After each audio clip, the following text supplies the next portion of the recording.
So today we're looking at food and our IBD, so inflammatory bowel disease.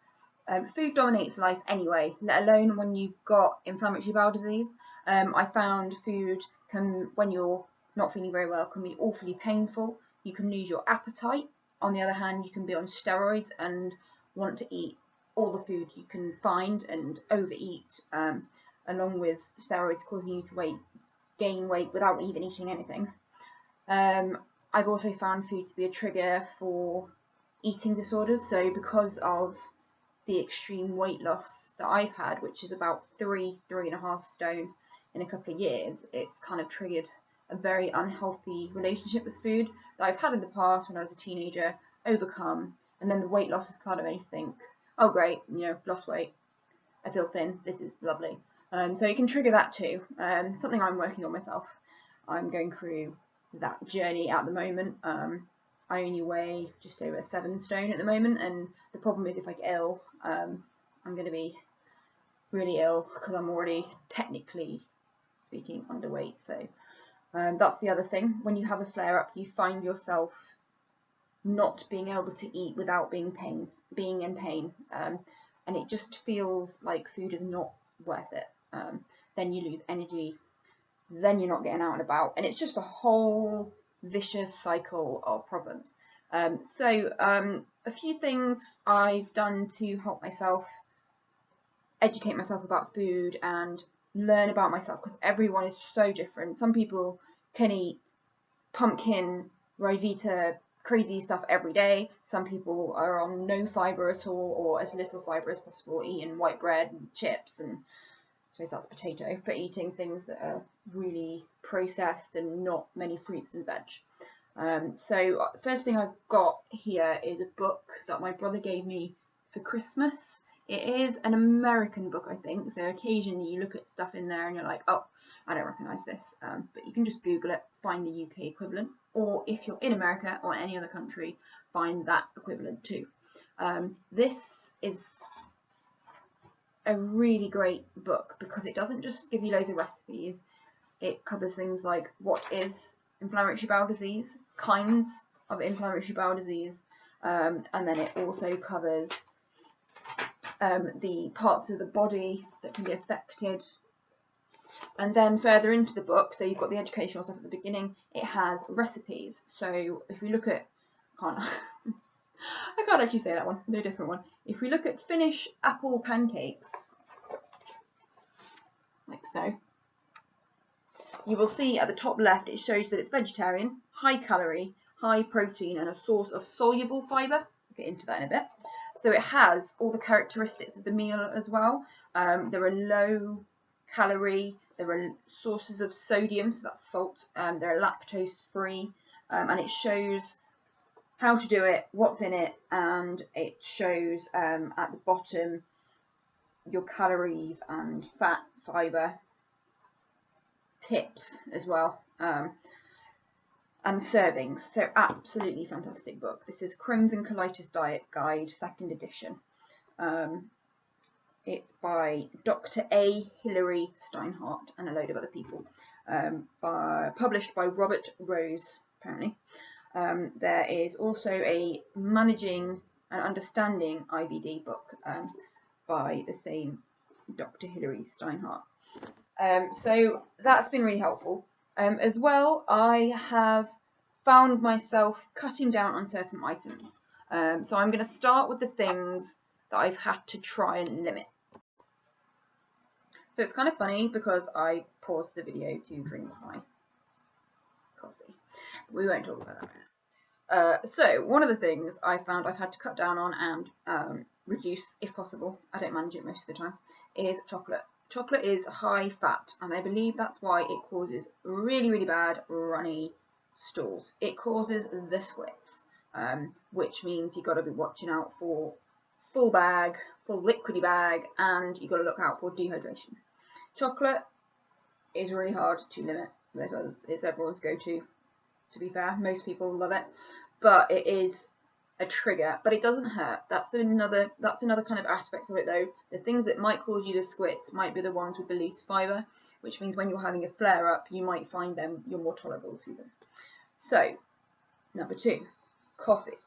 I am in the understanding that coffee can cause dehydration, it can cause runny stools, and it can affect your IBD flare-ups because of the caffeine affecting the inflammation.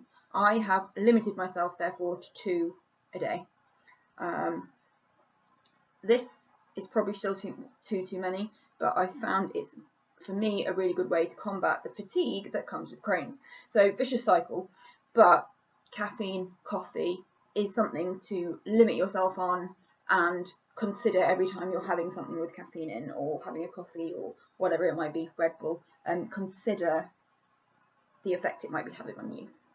Number 3 is another drink, is fizzy drinks. I have found, unless I'm using them for a reason, which might be a blockage, which might be drinking a fizzy drink to push things through and for air to push things out that are getting stuck.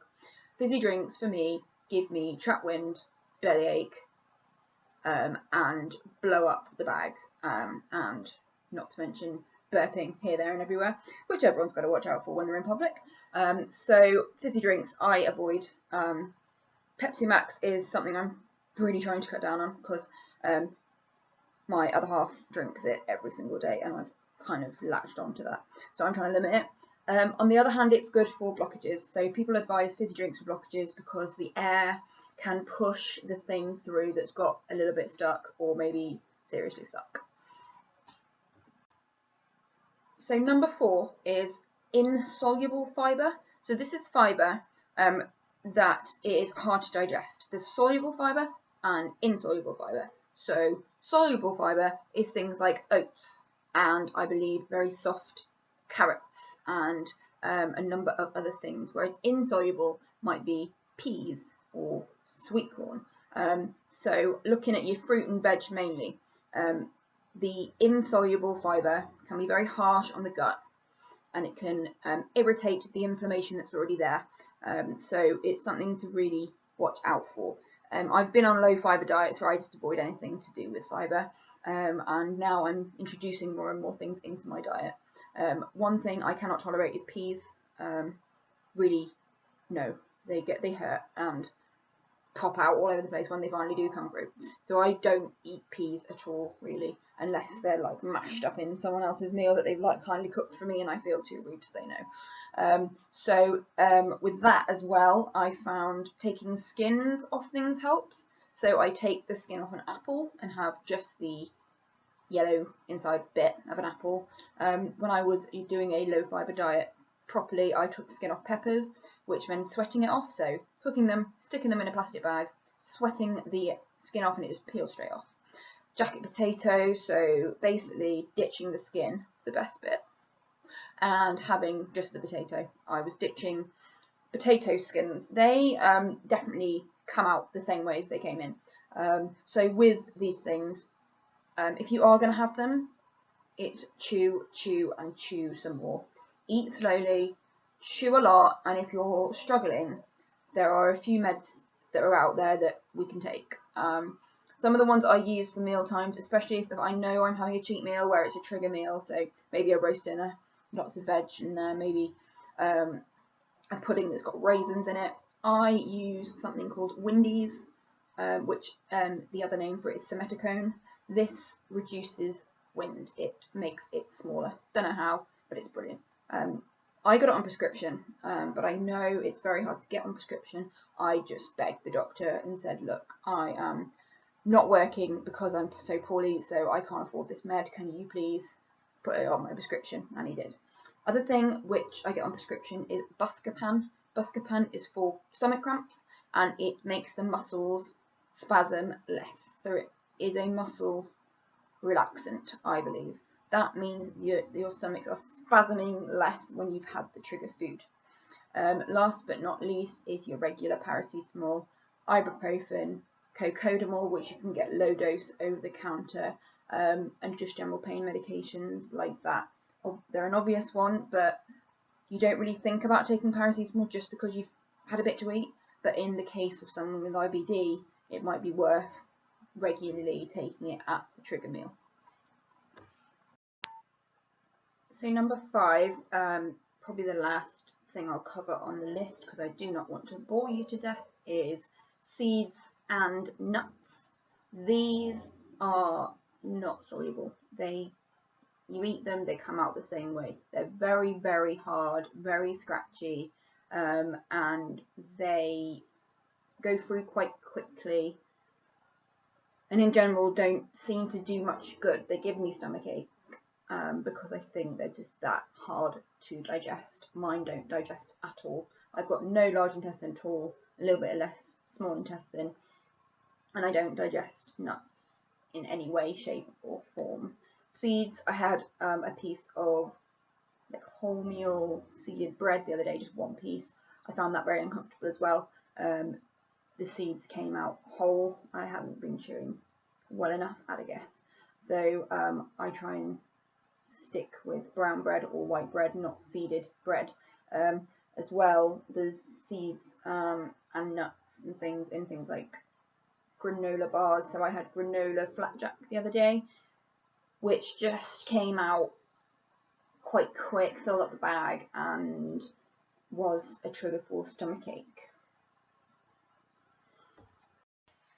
Something I forgot to mention was build-up drinks. These could be something like Freshbin, Ensure, the Complan, one that you can buy or get from the NHS. I have found the most tasty, smallest, highest calorie drink is called Ensure Compact. This comes in vanilla, strawberry, chocolate, banana, I think. It's basically like a milkshake, a very, very, very thick milkshake, and it's got 300 calories in a tiny little 125mm bottle. I've had to drink it very, very slowly because it's so rich, but it's very tolerable and it's good for adding on to your meals to maybe gain weight, to gain nutrients. It's the one I found really tasty. Like, I actually enjoy the taste rather than the like Freshbin or the Complan, where I just find it is disgusting. So Ensure Compact I got through my IBD nurse, so not my stoma nurse, my inflammatory bowel disease nurse, then through the doctors. They, like I say, they're like a milkshake, a really thick milkshake, and I found these are the tastiest build-up drinks I've found so far. So thank you for watching my video about food. I hope it's been helpful. You're more than welcome to contact me via StevenStoma Says Facebook page if you want to ask any questions about my diet, my food, things I found useful.